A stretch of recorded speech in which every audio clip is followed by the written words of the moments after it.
एक सफ़र जो शुरू होने वाला था। इसकी हमने कल्पना भी नहीं की थी कि ये इतना अद्भुत होने वाला है। लेकिन इस सफ़र के पूरा होना तो दूर, हम बहुत थके, मुश्किलों से गिरे, यहाँ तक कि बाइक ने भी जवाब दे दिया।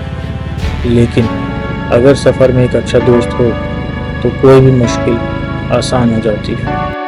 चलिए एक ऐसे ही सफ़र की कहानी आपको सुनाता हूँ जो आपको मजबूर कर देगा यहाँ आने के लिए। दिल्ली की चकाचौंध से दूर, दार्जिलिंग के टी गार्डन से लेके इंडिया के सबसे क्लीन स्टेट सिक्किम से होकर के बादलों के इस जहां मेघालय